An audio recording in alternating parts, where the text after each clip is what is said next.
Hello folks, Alex here. This is Alex Unabridged, and this is my big old birthday book haul.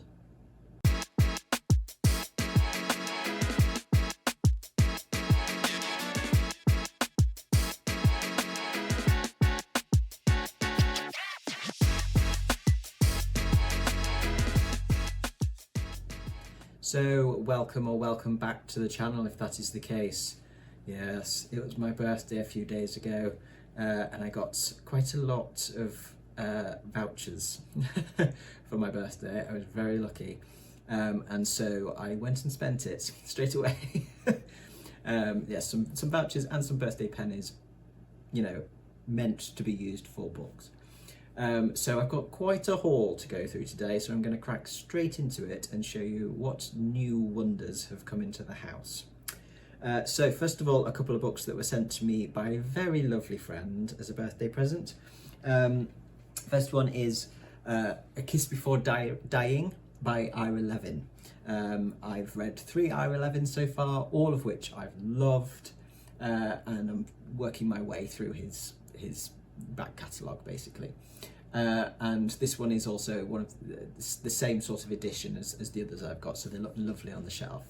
Actual collection. So yes, I'm very much looking forward to diving into this later in the year probably.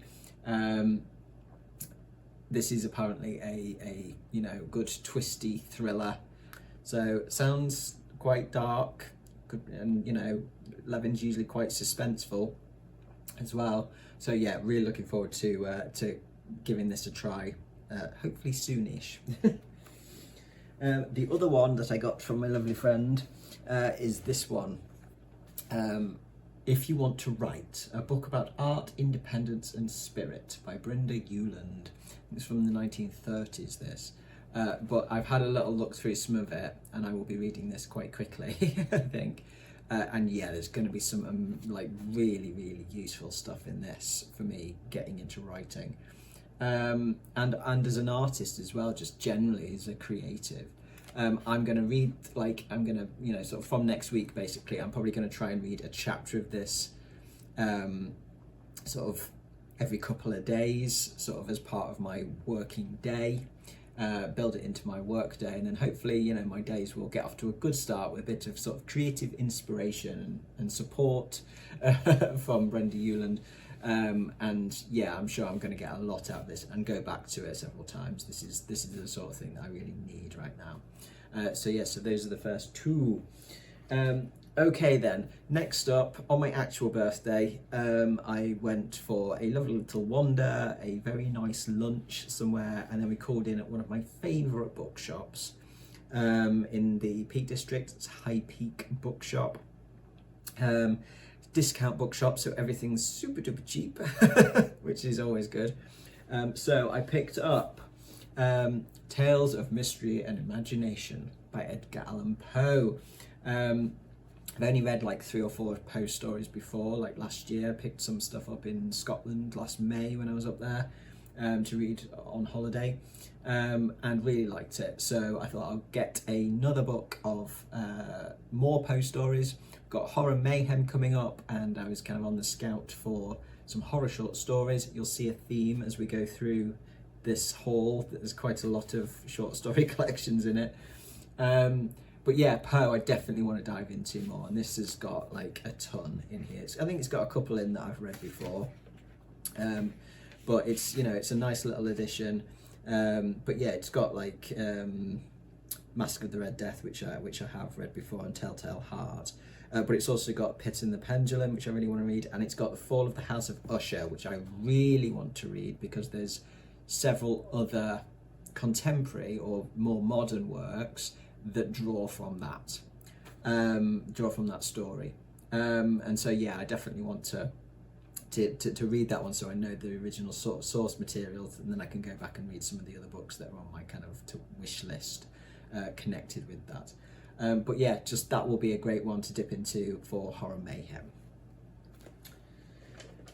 Then I got, well, I couldn't go in this bookshop and not get some science fiction because they've got a cracking section of SF Masterworks in there. They've got loads of them. And I saw this one and fancied this one, and that is Roadside Picnic by Arkady and Boris Strugatsky. I think I'm pronouncing that correctly. I really like the sound of this one, kind of, sort of post-apocalyptic stuff. But yeah, I really want to read this because I think there is a film of it as well from quite a long time ago that I want to see. And this has been the inspiration for a lot of other media, I think. I mean, I know there's a video game out that's come out quite recently that definitely is inspired by this and sort of references this in some ways. So yeah, really want to give this one a crack, so I picked that one up. Then I found this, which I'd never heard of before. This is Frey by Chris Carse-Wilson. And I really like the cover for that. I really like the cover design. That's what attracted me to it. It's, got some decent sort of bits on the back by other authors that say it's good. It's a missing person mystery like no other, apparently. I'll read you the blurb for this one. A father who is trying to rescue his lost wife. Their child, desperately searching the wild forests and dangerous mountains of the Scottish Highlands, not knowing what's out there. An abandoned cottage in the remote wilderness, filled with thousands of confusing, terrifying handwritten notes. And a dark, looming voice who threatens to destroy everything. Mysterious, atmospheric, and utterly original, Frey announces the arrival of an electrifying new voice in literary fiction, apparently. So I'll give it a go. A missing person mystery like no other. That sounds like, something that I could get on with. It sounds quite dark, sounds quite creepy potentially. We'll give it a go. As I say, I picked it up really because I liked the cover design. Okay, and then the last one from that bookshop was this one, a non-fiction, which I picked up for Historathon later in the year, and that is The Frontier Below, The Past, Present and Future of Our Quest to Go Deeper Underwater by Jeff Maynard. It's definitely a sort of a type of history that I'm very interested in. I like deep sea stuff. I'm very fascinated by deep sea, deep ocean exploration, even in current, like, contemporary terms, like this, going down super deep in submarines. But when you think back to sort of what the pioneers were doing and the sort of equipment they were using, I find it quite fascinating. And so this starts, in terms of its timeline, if you like, starts sort of, the part one is antiquity to 1840, but then the most of it I think is like the 1840 through to tomorrow, it says, basically, is sort of what's coming next. So this will be one for quarter four. This will be later in the year. I'll save this for later in the year. But yeah, I'm fascinated to find out more about deep sea exploration, things like that. And Maynard apparently is an expert diver, so somebody who really kind of has experience of that kind of diving as well. So yes, again, not one I'd ever heard of, just one that I liked the cover, I liked the sound of it. I'm definitely interested in that kind of history, so we'll give it a go. Okay then I went on the day after my birthday to Manchester, to Waterstones, where I had a big chunk of vouchers for that from my lovely in-laws. And I got a good stack from there. So I went in with, like, one of the ones that I'd gone in with, on a list of things definitely to get is this one. Grief is the Thing with Feathers by Max Porter. I read Lanny recently, which I've absolutely fell in love with. Something's going to have to do a lot to knock that off the top spot of the best book this year.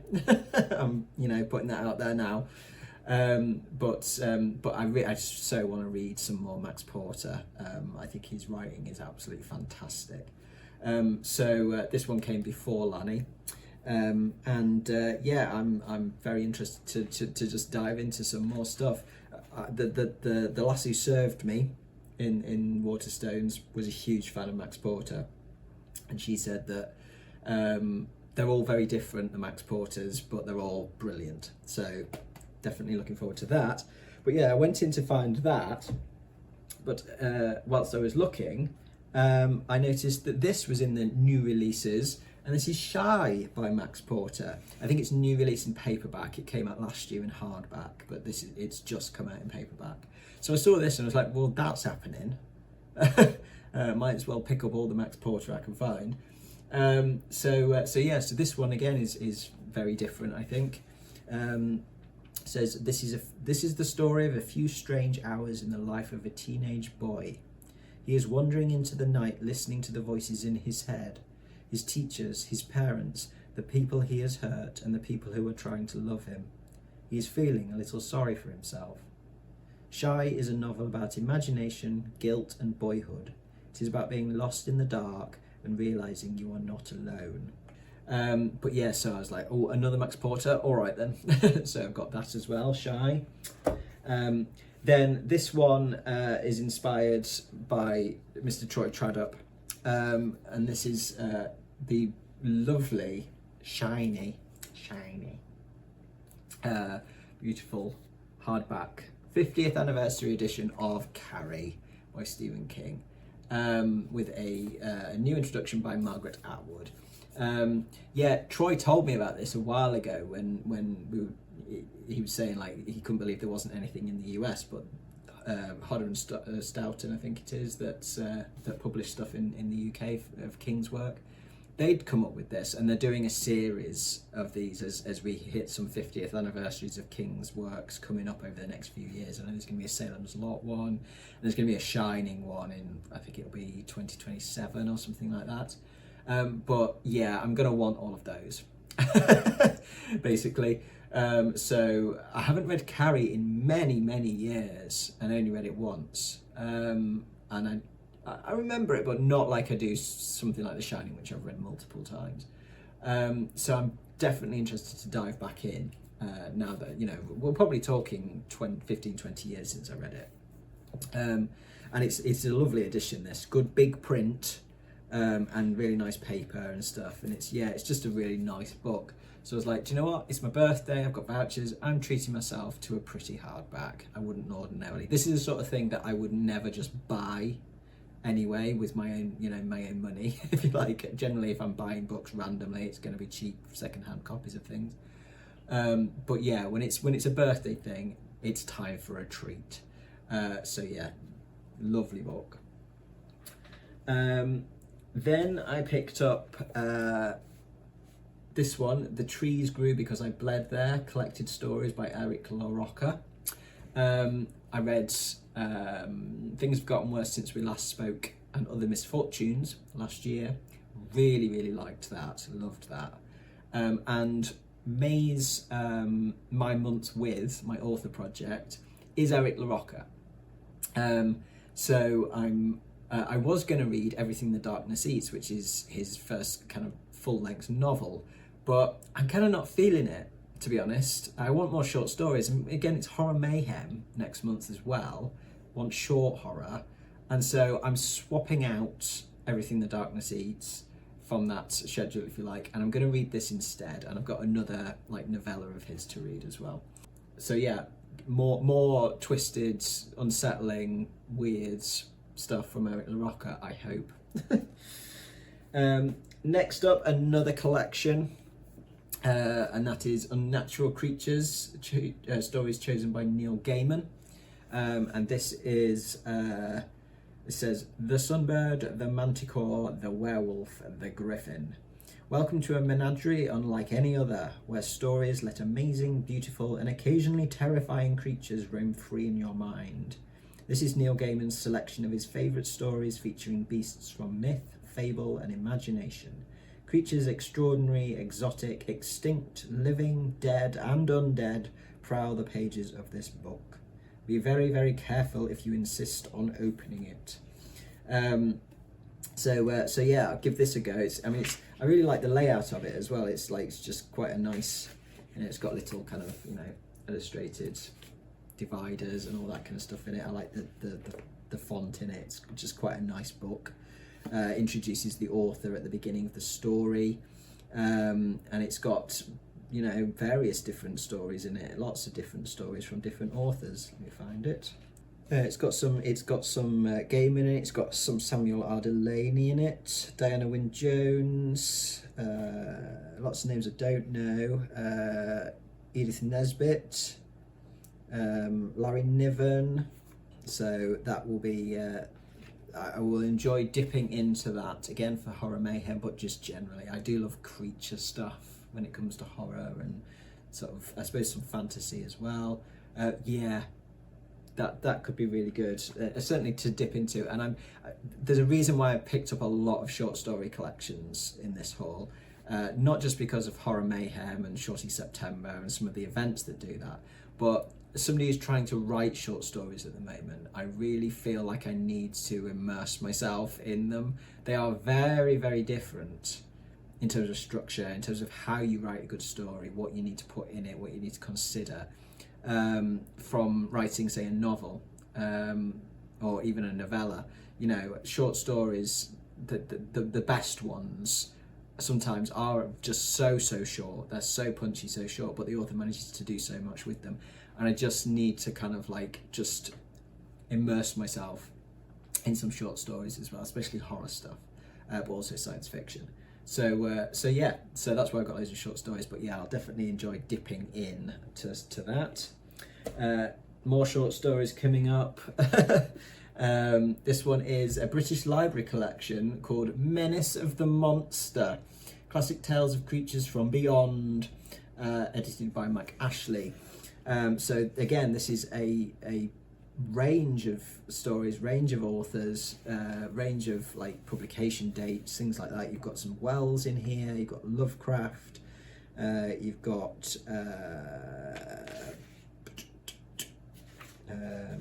John Christopher, and I didn't realise this until like I actually had got it home. I didn't even notice this. It's got King Kong in it by Drake Otdell and Edgar Wallace, which is great because it's Giant April at the moment, and I was thinking, oh, I haven't got any actual like old school Kong stuff. I've got Kong Skull Island, which is a novelisation of the recent movie, but I thought, oh, I'd like to read some like traditional kind of more sort of 1930s Kong type stuff, and lo and behold, it's in a book I buy. So fantastic. So that will get started this month for the Kong story, but again, another one that I'll just dip in and out of when I feel the need. And then finally from this one, I got more short stories, and this is the Mammoth Book of Zombies.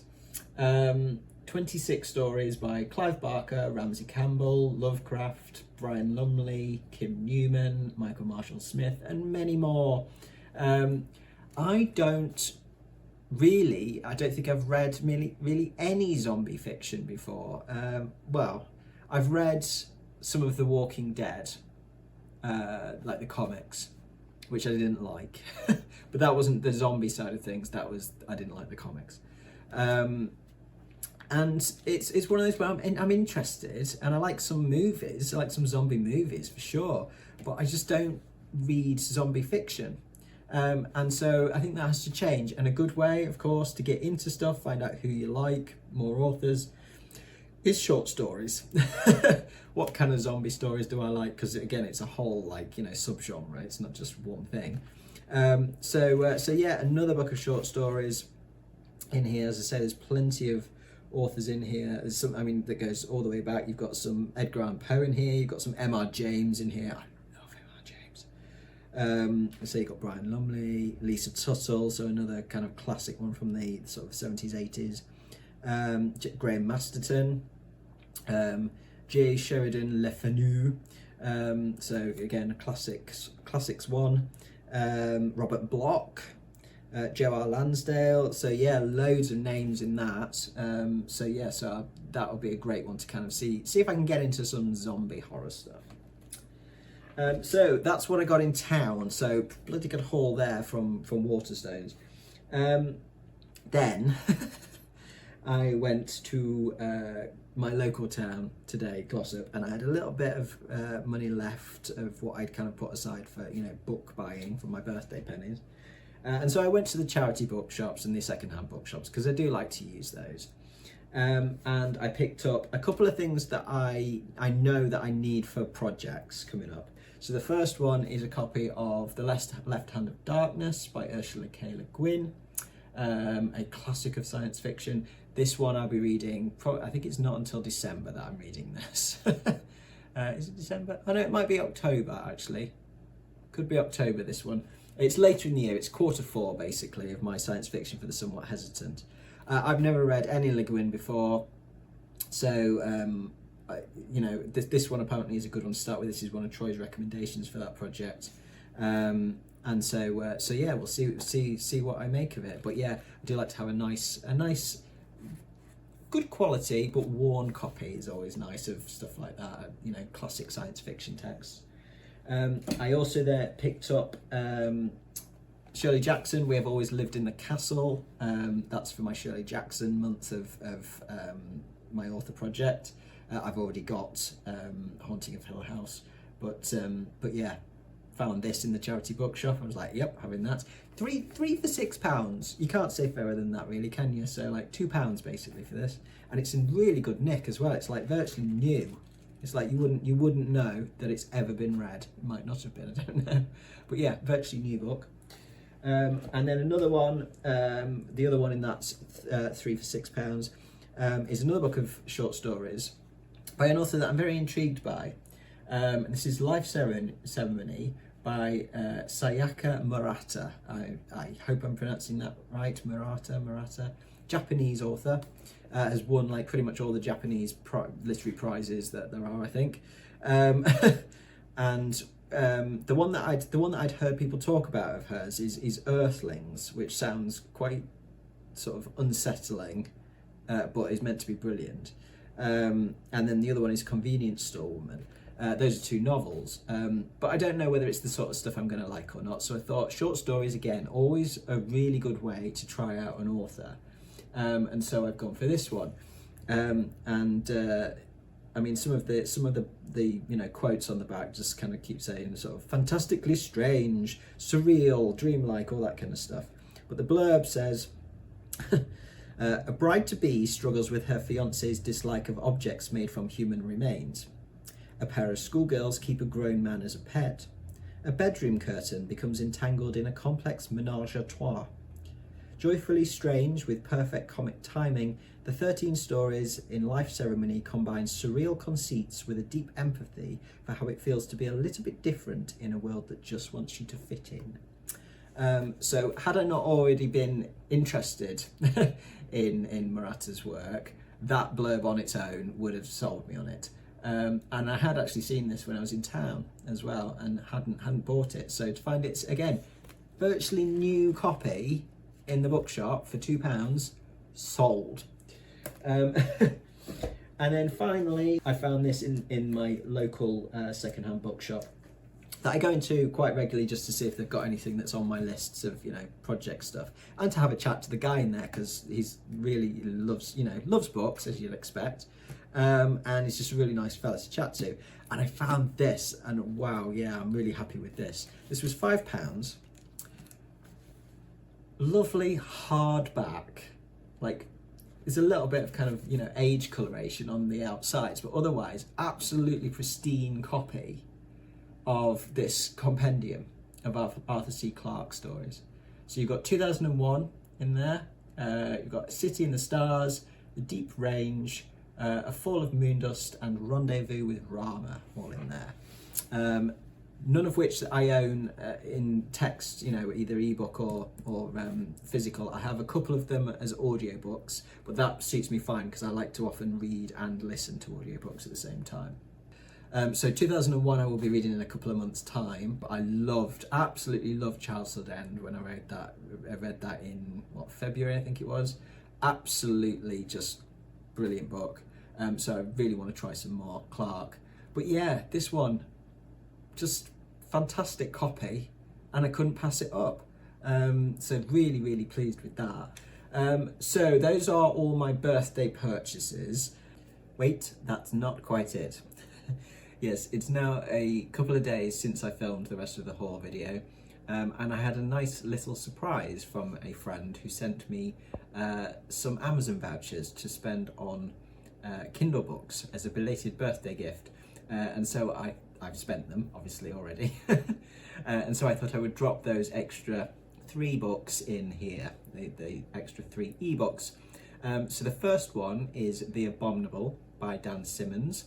I mentioned this in my review of The Terror by Dan Simmons a couple of weeks ago as the next one from him that I would quite like to read, because this combines 2 things that I really quite like. One being stuff about the Yeti, or the Abominable Snowman, and secondly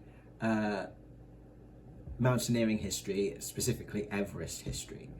So yeah, this is set shortly after Mallory and Irving's expedition up Everest, where they were lost, and this follows another daredevil explorer going up after them to try and figure out what happened, and finding something on the mountain that maybe he didn't expect. So this is set in the 20s, and yeah, hopefully this will be more historical fiction mixed with horror, which is what I enjoyed so much about The Terror.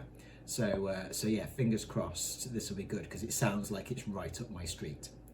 Okay, and the second 2 books are kind of related to one another, and I've kind of got them both for the same reason.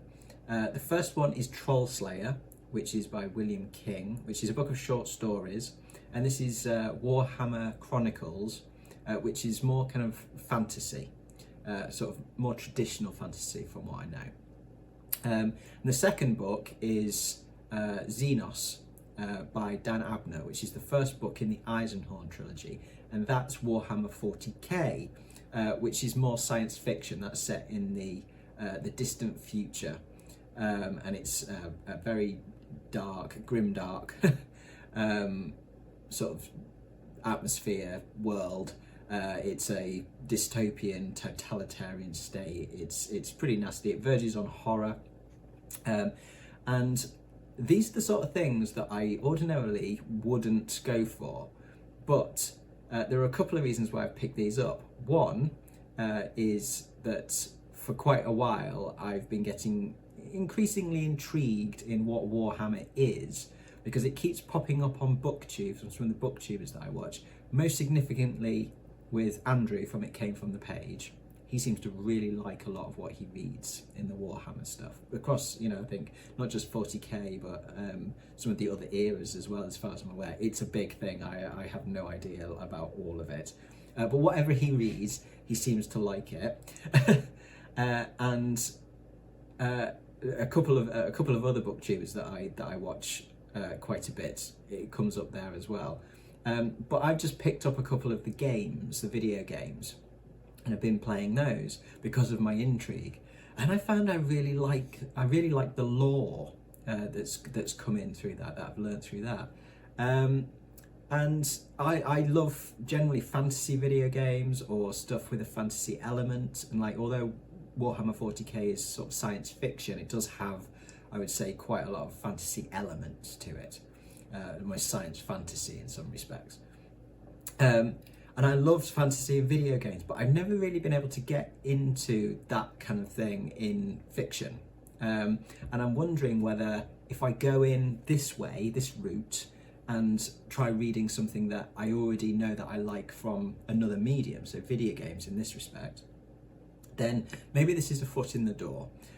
So I thought, do you know what, why not? I've got, birthday pennies, let's try something different. I'm intrigued.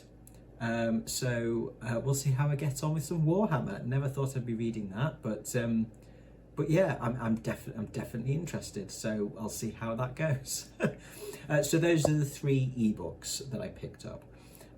So I will hand you back over to Al from a few days ago to wrap up the video. Seeing as we're doing a haul, I will tack on a couple of audiobooks that I got in a recent 2-for-1 sale. Again, this is allowed within my Read What You Own challenge because I have a year's worth of credits paid up front from a Christmas present, and so I can just spend them as and when I choose, but I tend to wait for like the sales where I can get 2 for 1. And so I picked up a couple for this. So the first one is The Kaiju Preservation Society by John Scalzi. I've only ever read one short story by Scalzi before, like last September for when I was doing a big sci-fi month, and Shorty September. And I really loved that. I really liked Scalzi's sense of humour and style and stuff like that. And funnily enough, Willow from Willow Talks Books mentioned this, I think this morning or yesterday morning, when I was watching a video of hers. And it was just said, you know, it's a page turner, it's great fun, you know, it's not serious, it just, you know, Scalzi wrote it during lockdown just to have fun and escape, and it shows, and it's a great read, and so hopefully it will be a great listen. I have listened to the samples and it sounds good. So yeah, so time to try some more Scalzi, and it's kaiju, so I might put it on the list for the rest of April, seeing as I'm doing Giant April and Old School April. I think this could go in for as well. And then the final one for you today is another non-fiction, and this will be for quarter 3 of Historathon, and I just really liked the sound of this when I saw this pop up on the sale, and I actually saw a physical copy of it when I was book shopping, and I had a quick flick through and look through, and it looks great.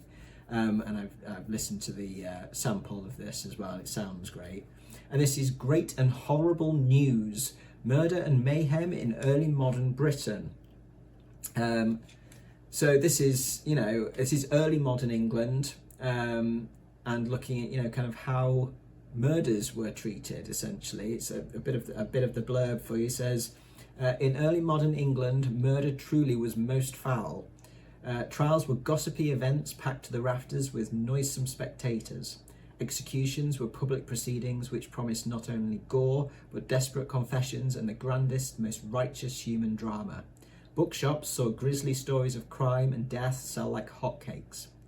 This history unfolds the true stories of murder, criminal investigation, early forensic techniques, high court trials, and so much more. So this is, you know, kind of the strange history of death and murder in early modern England, basically. But it says, you know, the stories may appear shockingly familiar. This is, you know, it's about the obsession with true crime, and, you know, it's not, obviously not a modern thing. So this sounds fascinating. It's written by Blessing Adams, who is an ex-copper.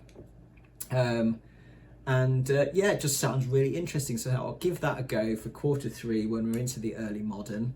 So I will look forward to some true crime history. Interesting. And that is it. That's everything. I've got plenty there to keep me going. I've still got most of the stuff that I bought at Christmas that I haven't dipped into yet, because I've been doing my Read What You Own challenge, where at least I can, although I can buy stuff with vouchers and stuff, I'm trying not to read things that come in until I've cleared some of the stuff that's been there for years. So some of these will get dipped into, especially the short story collections, because they're kind of a work thing, because, you know, I'm trying to write. So I kind of see those as kind of a research thing. So I'll probably dip into the short stories a bit more, but some of the novels will wait, and as I say, the non-fiction will be waiting for the appropriate quarter for Historathon. But yes, that's it. I will stop rambling now. You've seen all of my haul, and it's time as well, I think, to do some unhauling. I need to go through my bookshelves and find some space, make some space for all this lot that's just come in. Yes, me again. Just popping back in to say I have done the unhaul today, and I managed to find 20 books that I can remove from my shelves, most of which is stuff that I've read and enjoyed, but I probably won't read again. And then I found a few bits which I've had for years, from like back in the days when I was at university and was doing theory and all that kind of stuff. And I just think, you don't need those anymore. They're just sitting on the shelf taking up space. So I've managed to find 20 books to unhaul. But yes, I now have space on my shelves for all of my lovely new books from my birthday haul, and can make everything look pretty rather than just have everything stacked double on shelves. So that'll do from me today then, folks. Thank you very much for watching. As always, do drop your thoughts in the comments below. Do let me know if there's anything that I've bought in that haul that you've read and you want to give me your opinion on, or if there's stuff you've seen where you think, oh yeah, I'd love a copy of that myself. I will be back on Tuesday with a tag video. That'll be the Stay Gold tag. So I do hope you'll join me for that then. But from me, for now, that's ta-ra.